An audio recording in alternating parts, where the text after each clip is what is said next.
नमस्कार सर्वांना. श्री स्वामी समर्थ. अनंत कोटी ब्रह्मांड नायक योगीराज श्री स्वामी समर्थ महाराजांच्या चरणी वंदन करून आपण आजच्या व्हिडिओला सुरुवात करणार आहोत.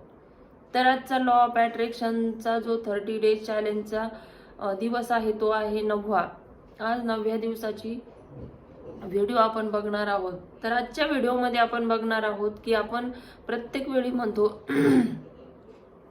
की माझ्यासोबत याने असं केलं, याने मला तसं म्हटलं, त्याने मला असं म्हटलं, तो माझ्याशी वाईट वागला.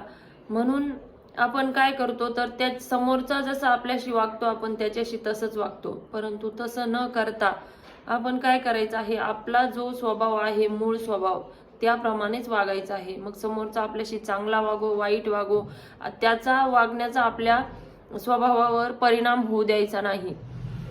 तर आपण काय करायचं आहे, शांत राहायचं आहे. बघा आपल्याला काही गोष्टी ज्या असतात आपण म्हणतो समोरचा आपल्याशी वाईट वागत असतो, परंतु समोरच्यालाही काही कारण असल्याशिवाय तो आपल्याशी वाईट वागत नाही. म्हणून काय करायचं आहे, आपण थोडीशी शांतता ठेवायची आहे. जर समोरच्याचं कारण आपल्याला कळालं की तो आपल्याशी का वाईट वागतो तर तेव्हा कदाचित आपल्याला आपल्या वागण्यावर पश्चाताप करण्याची वेळ येईल. म्हणून थोडीशी शांतता ठेवायची आहे आणि वाट बघायची आहे की यातून काय निष्पन्न होतं. असाच एक हॉस्पिटलमध्ये एक डॉक्टर असतात.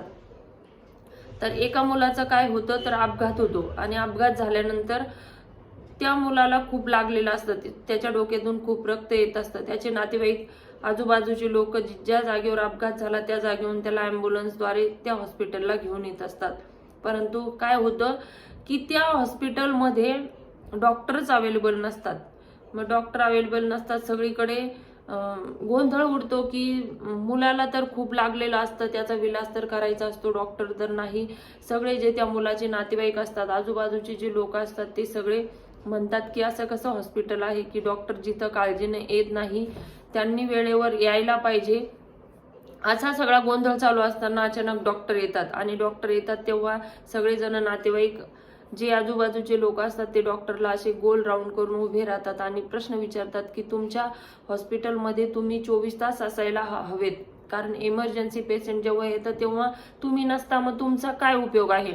असे खूप सारे प्रश्न विचारून सर्व लोक त्या डॉक्टरला परेशान करतात. परंतु डॉक्टर काहीही उत्तर न देता ऑपरेशन थिएटरमध्ये सरळ निघून जातात. सरळ निघून गेल्यानंतर लोकांना आश्चर्य वाटतं. लोकांना असं वाटतं की डॉक्टरला खूप गर्व आहे आणि त्यांनी आपल्या कोणत्याही प्रश्नाचं उत्तर दिलं नाही. आपण इतकं कळकळीनं त्यांना विचारत होतो की तुम्ही इथं हजर असायला पाहिजे की एखाद्या पेशंटचा जीव जाऊ शकतो. असे अनेक प्रश्न ते डॉक्टरला विचारत होते. परंतु डॉक्टरने काहीही न बोलता ऑपरेशन थिएटरमध्ये निघून जातात. निघून गेल्यानंतर काही वेळानंतर त्या मुलावर उपचार करून डॉक्टर ऑपरेशन थिएटरच्या बाहेर येतात. बाहेर आल्यानंतर पुन्हा लोक तशीच गर्दी करतात आणि डॉक्टरला प्रश्न विचारायला सुरुवात करतात. परंतु डॉक्टर इतकंच सांगतात की तुमचा पेशंट आता बरा आहे, म्हणजे मी त्याच्यावर व्यवस्थित इलाज केला आहे, इतकंच बोलून डॉक्टर पुन्हा निघून जातात. लोकांना प्रश्न पडतो की डॉक्टरला कशाचा इतका गर्व आहे की तो कोणालाही काहीही न सांगता निघून गेला. आल्यानंतरही सर्वांनी प्रश्न विचारले तर त्याने काहीच सांगितलं नाही आणि जातानाही सर्वांनी त्याला प्रश्न विचारले तर त्याने काहीच सांगितलं नाही. मग हा डॉक्टरला कशाचा इतका गर्व आहे, सर्व लोक परेशान होतात. त्यानंतर डॉक्टर गेल्यानंतर त्या डॉक्टरची नर्स येते. नर्स आल्यानंतर सर्व लोक त्या नर्सला विचारतात की असे कसे डॉक्टर आहेत, आम्ही तर त्यांना इतकं बोललो पण त्यांनी आम्हाला काहीच उत्तर दिलं नाही, त्यांना खूप गर्व आहे, अभिमान आहे. तेव्हा त्या नर्स सांगतात की त्या डॉक्टरचा जो मुलगा आहे तो 2 दिवसापूर्वीच एक्सपायर झाला आहे, म्हणजे त्याचं निधन झालं आहे आणि त्यातून ते तुमच्या मुलाचा अपघात झाला हे ऐकल्यावर ते तिथून इथं आले आहे आणि त्यांनी तुमच्या मुलाचा विलाज केला. त्यांनी कोणत्याही गोष्टीचा विचार केला नाही. वास्तविक बघता त्यांच्या घरावर खूप संकट कोसळलं आहे, त्यांना खूप दुःख झालं आहे मुलाच्या जाण्याने, तरी पण त्यांनी येऊन तुमच्या मुलावर विलाज केला आणि ते ताबडतोब निघून गेले. त्या दुःखामुळे कदाचित ते तुम्हाला कोणालाही काहीही बोलले नाही. हे ऐकल्यानंतर सर्वांच्या मनामध्ये एक वेगळीच भावना त्या डॉक्टरविषयी तयार झाली.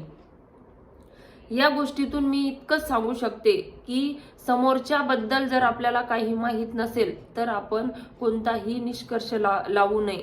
कारण आपण काय करतो की आपल्याला समोरच्या बद्दल काहीच माहित नसतं, कोण आपल्याशी कसं वागतंय, का वागतंय, आणि आपण आपल्याच मनाने अंदाज लावत असतो आणि त्याला वाईट ठरवत असतो. म्हणून आपण प्रत्येकाला जाणून घेण्याचा प्रयत्न केला पाहिजे.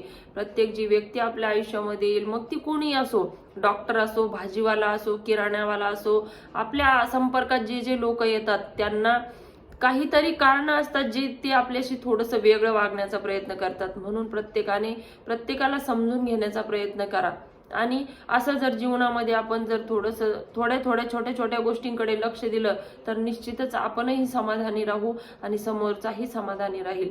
म्हणून पटलं तर नक्की या गोष्टीला लाईक, शेअर आणि सबस्क्राईब करा. आणि गोष्ट कशी वाटली किंवा यातून तुम्हाला काय बोध झाला हे मला कमेंट करून नक्की सांगा. सर्वांना श्री स्वामी समर्थ.